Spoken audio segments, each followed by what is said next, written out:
శివరాత్రి సందర్భంగా ఈ నెల 26వ తేదీన హన్మకొండలోని హయగ్రీవాచారి గ్రౌండ్ లో నిర్వహించే ఆధ్యాత్మిక సాంస్కృతిక సమ్మేళనం కార్యక్రమాన్ని విజయవంతం చేయాలని బీఆర్ఎస్ రాష్ట్ర నాయకులు ఏనుగుల రాకేష్ రెడ్డి తెలిపారు.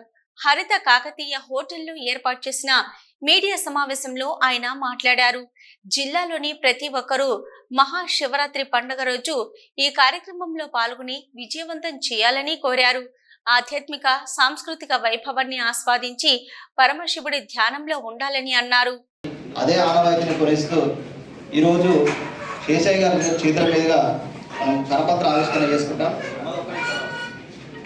కరపత్రాన్ని ఆవిష్కరించాల్సిందే వారికి అందజేసి వారి మన వైభవాన్ని, మన సంస్కృతిని, మన వారసత్వాన్ని భావితరాలకు అందించడమే లక్ష్యంగా ఇండస్ ఫౌండేషన్ స్థాపించి మహాశివరాత్రి ఇది ఒక గొప్ప శైవ క్షేత్రం కాబట్టి మహాశివరాత్రిని అంగరంగ వైభవంగా నిర్వహించాలని మన ఇండస్ ఫౌండేషన్ ఆధ్వర్యంలో మహాశివరాత్రి తెలుగు రాష్ట్రాల్లోనే అతిపెద్ద మహాశివరాత్రి కార్యక్రమాన్ని, దేశంలోనే రెండవ అతిపెద్ద మహాశివరాత్రి కార్యక్రమాన్ని మన ఓరుగల్లు కేంద్రంగా మనం వైభవపేతంగా నిర్వహించుకోవడం జరుగుతుంది.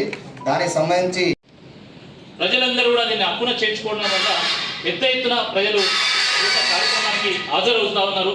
దానికి కావాల్సినటువంటి ఏర్పాట్ల విషయంలో ఇప్పటికే మా అనేక ప్రయత్నాలు కూడా ప్రారంభమైనాయి.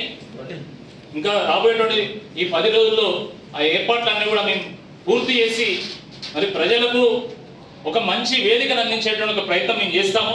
ఈ కార్యక్రమం విజయవంతం కావడానికి ప్రధానంగా 3 కారణాలు. ఒకటి, ఆ శివుడి యొక్క అనుగ్రహం. ఎందుకంటే శివుడి అనుగ్రహం అంటే శివుని అనుగ్రహం లేని చీమైనా ఉంటుందని చెప్పేసి, శివుడు ఆజ్ఞ లేని చీమైనా ఉంటుందని చెప్తూ ఉంటారు.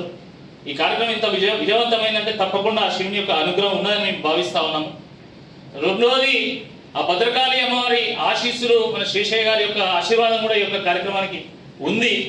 మూడవది, మన ఓరుగల్లు ప్రజలు దీన్ని హక్కున చేర్చుకున్నారు కాబట్టి ఈ కార్యక్రమం అంత అద్భుతంగా కొనసాగుతుంది.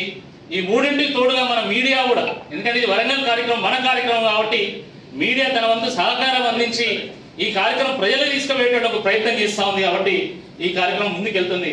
కాబట్టి ఈ సంవత్సరం కూడా పెద్ద ఎత్తున మేము ఏర్పాట్లు చేస్తున్నాము. మరి ఇక్కడికి వచ్చేటువంటి కళాకారులకు, ఇక్కడికి వచ్చినటువంటి సాహితీకారులకు, ఇక్కడికి వచ్చేటువంటి ఆధ్యాత్మిక గురువులకు కానీ వివిధ జిల్లా నుండి విచ్చేస్తున్నటువంటి భక్తులకు కూడా స్వాగతం పలికే విధంగా మన ఓరుగల్లు ప్రజలందరూ దీన్ని దిగ్విజయం చేయాల్సిందే ఈ సందర్భంగా నేను విజ్ఞప్తి చేస్తాను.